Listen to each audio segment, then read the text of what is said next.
दिनांक 5 मई 2025 को ब्लॉक गंजडुंडवारा में उत्तर प्रदेश ग्राम रोजगार सेवक संघ के बैनर तले मुख्यमंत्री जी को संबोधित ज्ञापन खंड विकास अधिकारी श्री मुकेश राठौर जी को दिया गया। ज्ञापन का विषय उत्तर प्रदेश के संविदा पर नियुक्त 36,000 ग्राम रोजगार सेवकों को विनियमित कर राज्य कर्मचारी का दर्जा देने तथा अन्य समस्याओं का समाधान कराने के संबंध में उपर्युक्त विषय के अंतर्गत अवगत कराना है कि वर्ष 2006 से मनरेगा योजनांतर्गत याम रोजगार सेवक पूर्ववर्ती पंचायत मित्र प्रदेश की ग्राम पंचायतों में संविदा पर नियुक्त हैं तथा योजना की प्रासंगिक कॉन्टिजेंसी फंड की अनुमन्य धनराशि से मानदेय भुगतान की व्यवस्था निर्धारित है। प्रदेश की अलग अलग ग्राम पंचायतों की भौगोलिक स्थिति भिन्न भिन्न है, जिसके कारण किसी ग्राम पंचायत में कार्य का स्कोप बहुत अधिक तथा किसी ग्राम पंचायत में कार्य का स्कोप बहुत ही कम है। इसी कारण प्रत्येक ग्राम रोजगार सेवक को प्रासंगिक मद की अनुमन्य धनराशि से मासिक मानदेय का भुगतान समय से नहीं हो पाता है तथा महीनों बाकी रहता है। नियमित मानदेय भुगतान हेतु पृथक से बजट की आवश्यकता है।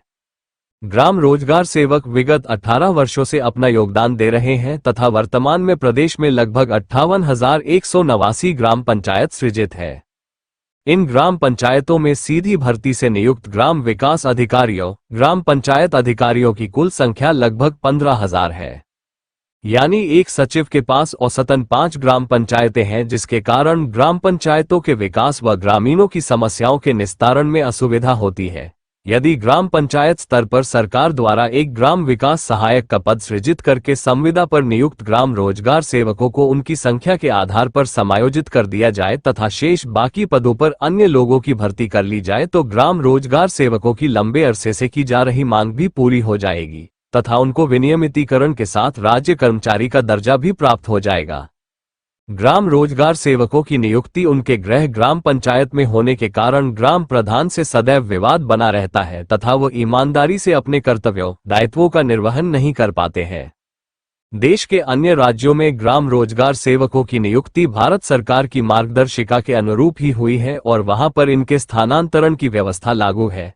उत्तर प्रदेश में ग्राम रोजगार सेवकों के स्थानांतरण की व्यवस्था लागू करने से ग्राम पंचायतों के विकास के साथ साथ सरकारी धनराशि का अपव्यय भी नहीं होगा और ग्राम प्रधानों के शोषण, उत्पीड़न आदि से ग्राम रोजगार सेवकों की मुक्ति मिल जाएगी। उत्तर प्रदेश में ग्राम रोजगार सेवकों का मासिक मानदेय 7,788 रुपये निर्धारित है, जबकि भारत के कई राज्यों में समूह ग के कर्मचारियों के समान वेतन भुगतान व ग्रेड पे की व्यवस्था है। इसलिए उत्तर प्रदेश में भी ग्राम रोजगार सेवकों के लिए समूह ग के राज्य कर्मचारियों के समान वेतन स्केल लागू किया जाना चाहिए।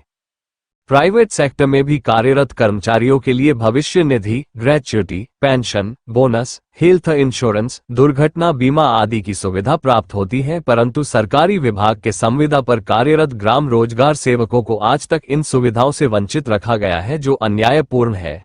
हमारे मानदेय में से वर्षों से कटौती की जाने वाली ईपीएफ की धनराशि यूएएन अकाउंट जमा नहीं किया गया है, इसलिए ईपीएफ सुविधा का लाभ ग्राम रोजगार सेवकों को नहीं मिल पा रहा है। विगत 4 अक्टूबर 2021 को एक्सपो मैदान में मनरेगा कर्मियों के सम्मेलन में माननीय मुख्यमंत्री जी द्वारा एचआर पॉलिसी, मातृत्व अवकाश, दुर्घटना स्वास्थ्य बीमा, मानदेय बढ़ोतरी सहित अन्य घोषणाएं किया गया था, परंतु अभी तक मुख्यमंत्री जी की घोषणाओं को विभाग द्वारा पूरा नहीं किया गया है। उपरोक्त परिस्थितियों के दृष्टिगत ग्राम रोजगार सेवकों की निम्नांकित मांगों, समस्याओं का समाधान किया जाना उचित होगा।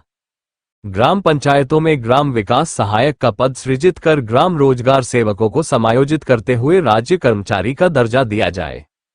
ग्राम रोजगार सेवकों को ग्राम पंचायतों से नियंत्रण मुक्त करके फर्जी प्रस्ताव के आधार पर पदव्युत किए गए रोजगार सेवकों को बहाल किया जाए तथा पारदर्शिता युक्त कार्य के लिए ग्राम रोजगार सेवकों को एक ग्राम पंचायत से दूसरी ग्राम पंचायत पर स्थानांतरित किया जाए। ग्राम रोजगार सेवकों के नियमित मासिक मानदेय भुगतान हेतु प्रासंगिक मद पर आधारित मानदेय भुगतान की व्यवस्था को समाप्त करके राज्य कर्मचारियों के समान वेतन स्केल लागू किया जाए।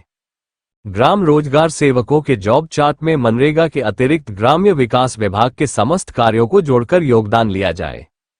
प्रदेश के समस्त ग्राम रोजगार सेवकों को कर्मचारी भविष्य निधि का लाभ देने के साथ स्वास्थ्य, दैवीय आपदा एवं दुर्घटना से बचाव हेतु बीमा तथा मृत्यु की दशा में मृतक आश्रित को 50 लाख की आर्थिक सहायता प्रदान करते हुए एक नौकरी देने का प्राविधान किया जाए। प्रदेश के समस्त ग्राम रोजगार सेवकों का पूर्व वित्तीय वर्षों से अब तक लंबित समस्त बकाया मानदेय सहित वर्ष 2015 से वर्ष 2020 तक कटौती की गई EP0F की धनराशि का भुगतान अनुपूरक बजट से किया जाए।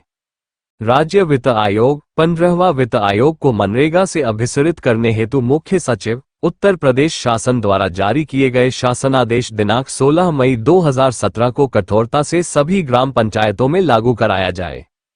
दिनांक 4 अक्टूबर 2021 को लखनऊ में डिफेंस 100 मैदान में मुख्यमंत्री जी द्वारा की घोषणा को लागू किया जाए।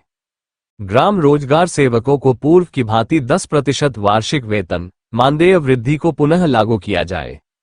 फर्जी प्रस्ताव के आधार पर हटाए गए ग्राम रोजगार सेवकों को जनपद स्तर पर कमेटी बनाकर पुनः बहाल कराया जाए।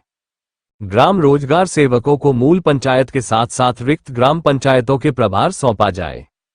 रिक्त पंचायत सहायकों का प्रभार ग्राम रोजगार सेवकों को दिया जाए। ज्ञापन देने वालों में कुंवरपाल, प्रमोद कुमार, सरवन सिंह, शादाब हुसैन, पवन उपाध्याय, शिवशंकर, किशन बाल, सुनील यादव, सर्वेश कुमार, ओमपाल सिंह, सतप्रभान सिंह, कमल सिंह, नवीन कुमार, महेश चंद्र, रजनेश कुमार, सुभाष चंद्र आदि ग्राम रोजगार सेवक संघ के सदस्य व पदाधिकारी मौजूद रहे। रिपोर्ट अमीर खुसरो टाइम्स न्यूज चैनल। क्षेत्रीय खबरें सबसे पहले देखने के लिए हमारे न्यूज चैनल अमीर खुसरो टाइम्स 8180 को सब्सक्राइब करें।